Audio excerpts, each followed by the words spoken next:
Before you watch this episode of our cityCURRENT radio show, I want to invite you to join cityCURRENT's e-learning and online personal development platform called GrowthCurrent. I'm Jeremy Park, host of the cityCURRENT radio show and CEO of cityCURRENT. GrowthCurrent is your exclusive ticket to attend virtual events with global thought leaders, national guest speakers, and experts who can help you grow personally and professionally. It gives you access to success secrets, lessons learned, learning modules, and so much more. Being online, you can join us from anywhere in the world. Subscriptions are only $8 a month, or you can do bulk subscriptions for your team. Check out growthcurrent.com to learn more and to join us in our efforts to power the good. And now, on to the show. Welcome back to the cityCURRENT radio show. I'm your host, Jeremy Park. We're honored to be with our next guest. He is a writer, a comedian, someone that we're going to have some fun with, Alan Zweibel. He's an original Saturday Night Live writer who's won multiple Emmy and Writers Guild of America awards for his work in television that includes It's Garry Shandling Show and Curb Your Enthusiasm. He also collaborated with Billy Crystal on the Tony Award-winning Broadway play 700 Sundays and won the Thurber Prize for American humor for his novel, The Other Shulman. So his latest book is called Laugh Lines. Alan, how are you doing, sir? I'm doing great. How are you doing, Jeremy? Doing very well. Appreciate you coming on the show. And you have an upcoming event we'll talk about here in a little bit with the Memphis Jewish Community Center. That's coming up Tuesday, December 15th at 7 p.m. And we'll kind of wrap up with that. But give us a little bit of your kind of dive into the world of comedy, because at one point you wanted to be a lawyer, but then you kind of sidetracked pretty heavily and got into to comedy. So share a little bit of just how you got into comedy. Well, you know, the decision was pretty much made by those law schools who said, we don't need you. I did miserably on the law boards. And so what I did was after college, and it was scary, Jeremy. It's that time where all my college friends were getting ready to go to med school and law school, and they knew what the next few years and their futures after that would be like. I moved back in with my parents on Long Island, went into my old bedroom, and I started writing jokes for comedians who were working up in the Catskill Mountains in the classical Borscht Belt hotels, and they were paying me $7 a joke. So that was my entree into the business. So what did your parents think, and especially for your friends who, you know, going to be doctors and lawyers, and all of a sudden you're like, hey, I want to write jokes. How did that play out? Okay, my parents were great. They knew that I wanted to be a writer ever since I was a little boy and saw the old Dick Van Dyke Show on television. I'd sit there and I see this handsome guy married to Mary Tyler Moore. They got a son, Richie. They live in a nice house in suburbia, and he spends his day at the office lying on a couch joking around with Buddy and Sally. I went, I want to do that. So my parents were incredibly supportive. My friends, they had some fun at my expense while I was struggling, because I was living at home, making $7 a joke. You know, that was the going rate for those jokes I was writing. And to supplement this great living I was making, I took a job in a delicatessen on Hillside Avenue in Queens, New York. You name it, I sliced it for about 2 years. So they sent some pretty low blows my way. So were you growing up, like, were you the funny one? Like, was that part of just your natural who you were? Or was it something that was more of the business side of, hey, this really interests me, but not necessarily you trying to be funny? Does that make sense? Like, what part of it? I understand the question. It's a great question. I guess I was always funny. I always liked writing. I listened to comedy albums like Mel Brooks and Carl Reiner. I don't know if you remember, but Alan Sherman used to have all these comedy albums where he sang song parodies. And we had moved at one point from one town to another in the middle of my sophomore year in high school. Yeah, and I was an athlete, so I was able to make friends being on a team, but socially, I started realizing that what I was saying was making people laugh. And so that was an easy way to be liked. Okay. Yeah. All right. So I go, wait a second, let me follow this, you know? So I wasn't a class clown. I didn't tape anything to a chair. I didn't do any of that, but it just seemed that what I was saying made people smile. So I said, gee, maybe I can do something with this. What's something that you wrote, especially early on, that you think, oh man, that was such a good one. Like that's like a hit joke, or that's a hit. Was there one that kind of stands out where you look back and you're like, man, I wish I could have sold that one for a lot more money, or man, I wish I had that one back and make it my personal one? Well, you know something, the first joke I ever got $7 for, a middle-aged, I'm 21, I'm living back at home with my parents, called me up and said, hey, can you write me some jokes about a sperm bank? Like I really cared about, I'm 21, sperm banks. So I wrote a joke. What'd I say? I said, they have a new thing now called sperm banks, which is just like an ordinary bank, except here, after you make a deposit, you lose interest. Okay, that was $7. And the reason I point that one out is that was 1972. I have heard dozens of comedians do that joke. It's got like a road company, and I'm going, gee, maybe I should ask for 10. So. Which brings up a good question. Like, like at some point there needs to be kind of like a royalty thing where it's like, hey, wait a second, let's trace it back to that original one and start, you actually get paid kind of like some TV rights here. Well, that's absolutely right. I wish I knew that back then. But, once you sell something to somebody, it's theirs. It belongs to them. They paid for it. It's their property. I just finished, we did a movie. Billy Crystal and I wrote a movie, and it was just produced. We're waiting for the release date because COVID has screwed up everything. But Billy directed it. It's a wonderful movie called Here Today, and it stars him and Tiffany Haddish.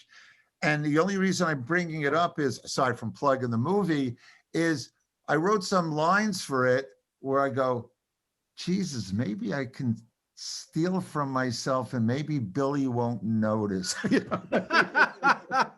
Let's look back in the archive. Yeah. Let's go through the pages and see, and maybe every time we see the movie. Like, do you keep a list of all the jokes that you've ever written? No, something I did when I auditioned for Lorne Michaels originally. I typed up what I thought were 1,100 of my best jokes.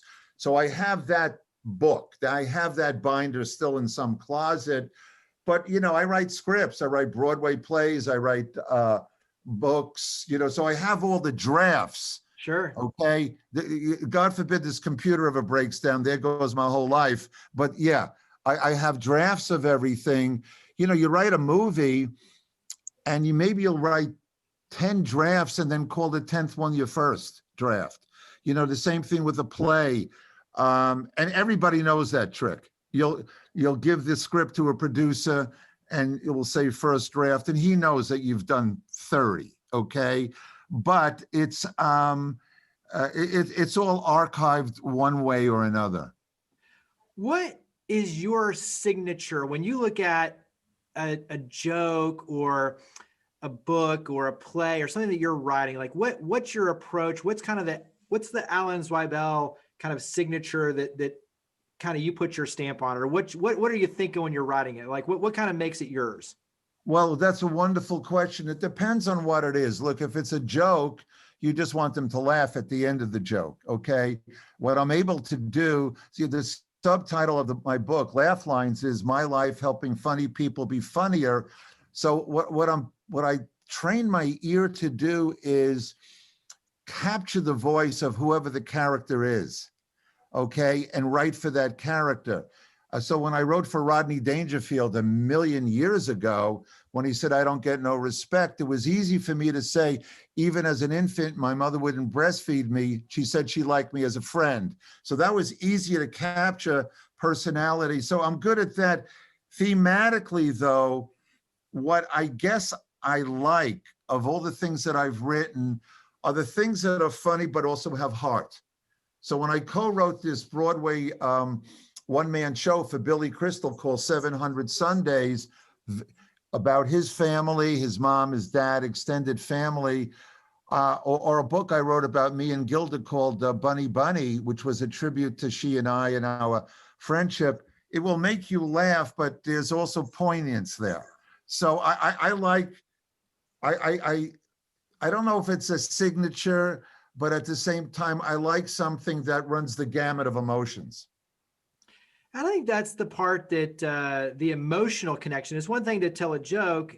It's another to pull at the heartstring and make it emotional, where you'll always kind of remember it because it pulls the emotion. So it's not just the mind, it's the heart as well. So I think Well, that's a wonderful yeah. observation, Jeremy, because what happens is many times you'll go see a stand-up comedian and laugh your butt off.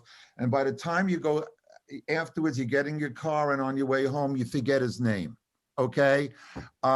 It's same thing with whether it's a movie or the things that stay with you are the things that connect with a humanism, a relatable emotion, something where you go, I felt that too.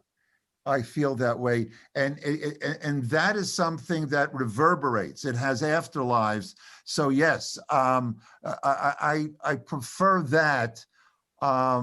Look, if somebody wants me to write something which is just pure funny, that's one thing. But as a writer, I like to get a little bit below the waterline a little bit, Yeah.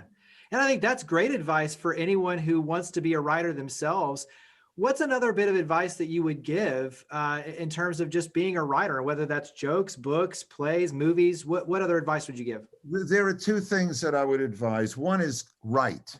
There's so many people that will come up to me and say, hey, I want to be a writer. And I go, well, what have you written? Do you write every day? And they go, no, but I have this idea for two. You've got to be writing and understand that your first draft of anything is going to stink. Okay, it's not going to be great. In your head, everything you think of is worthy of a Pulitzer, but something happens between the head and the keys on your laptop where all of a sudden a train wreck happens. You have to let it exist first, even in a raw, crude form. And then it's about crafting. It's about shaping. My friend Gilda Radney used to say the first draft, she was such a poet, she used to call it the vomit draft, that you just vomit it out. And then she said, then you start picking out the corn. Okay, like she was really like Emily Dickinson that way. So that's one bit of advice. The other advice was from my writing partner, Garry Shandling, with whom I created a show, and we did 72 shows together. Garry had more of a spiritual approach to comedy writing, which was to write from the core. Who's the character? What are they thinking? What's their interaction? Get your story down, just like Gilda said. But there's another thing that's operative there, which is basically the jokes can always come later. But who are you talking about? Who is speaking? Who are we supposed to be happy for, mad at, envious of? Get that down. And so he would call it writing from the core, which if you think about it, sounds incredibly Zen, and I imagine it is, but it's true. Who are the people?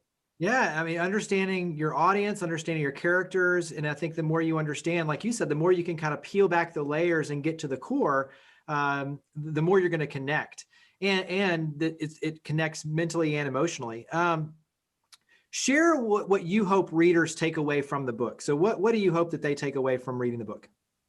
What I hope for, I call it a cultural memoir, Jeremy, which is because I've been very lucky and old enough, okay, to be a part of different eras in comedy, from the Catskills to SNL, which was the beginning of late night television, and Shandling, which was the beginning of cable TV, and Curb and some of the other things that I've done, which were considered cutting edge. But I do have a couple of chapters in there where I talk about miserable failures I've had, okay? And I'm not shy about what the reception was. You start off and you think that, okay, I got an idea, let me write it, let me cast for it, let me produce it. And then it becomes in the hands of a different God. People will tell you whether they like it or not, timing, this or that. I think the takeaway, what I would like people to, two things. One is to persevere, because there are going to be ups and downs. Okay. If you're hardwired to be a writer, keep writing. Okay. It's like I said, the product will be judged either favorably, thumbs up or thumbs down. The other thing is the process. What you're going to remember is not the product. I've been on some things that were very, very successful. When I think back on it, the process was laborious, or I had to work with this person who was a pain in the neck, or the hours were horrible and it was like pulling teeth. And then there were some other things that I've done that were not successful, but that was the production where so-and-so and I became good friends. Oh, and we rented that house there, and the process. So the process of writing, the process of producing will be the takeaway. And I can't stress that enough, because after a while, whatever you write is not going to be yours anymore. It's going to belong to the TV show you're writing for. It's going to belong on the big screen or on the Broadway stage, and other people, it will be theirs. And do they have a takeaway? You will always remember what it was like doing it. Yeah, absolutely. Talk about where we can buy the book and where it's available. It's available everywhere. I mean, it's on Amazon, my website, alanzweibel.com. There's a link there. I'm sure Barnes & Noble has it.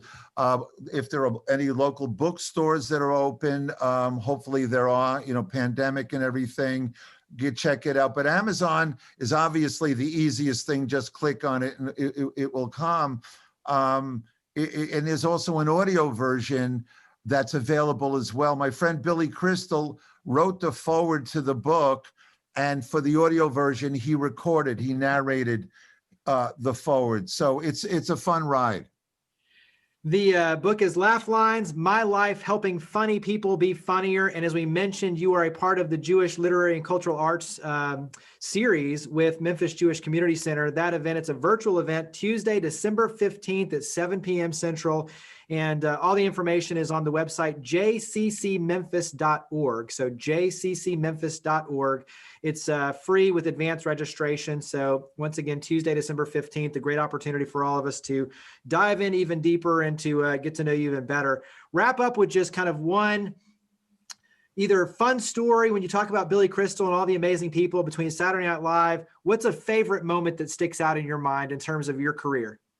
Oh man, I've been lucky. There's been a lot of them. I go back to my pal Gilda. I mean, she was my first writing partner, and we created some nice things together, characters that Rosanna Dana and whatever. And when she was Aunt Gilda to the kids, and we were, she insisted that we be platonic from day one, okay? And I was in love with her. And in a platonic relationship, especially at that age, all right, fine, I don't want it to be platonic. Okay, but if these are the rules, okay, I'll play by them, but one day you'll open your eyes and you'll see the glory that's in front of you. It was platonic for the 14 years we knew each other. And, I got married. She loved my wife. They were very close. Aunt Gilda to the kids. And, but it was the platonic thing that we had fun with. And ultimately when she got sick and I went to give blood, she was at Cedars-Sinai Hospital in LA. And I went to give my platonic friend blood. I was on the gurney. And a nurse came up to me and handed me a pad and a pen. And I go, well, what's this? And she said, well, Gilda likes to know whose blood she's getting. Write her something nice. She's having a tough time. And I wrote, Dear Gilda, I knew I'd get some fluid of mine into you one way or another. So it's the first thing that just came to mind, Jeremy. Give me a little bit more time. I'll have other stuff. But that was first and foremost. Good stuff. Well, once again, the virtual event, Tuesday, December 15th, 7 p.m. Central Standard Time, Memphis Jewish Community Center. That website, again, is jccmemphis.org. And once again, it's free with advanced registration. So, Alan Zweibel, thank you for all you do. Thank you for spending some time with us and being a part of the show. Appreciate you. Jeremy, you're terrific. I hope our paths cross. I hope maybe you can tune in that night, make your presence known, and who knows, maybe next time I'm down there, we can meet in person. This was great. Thank you very much.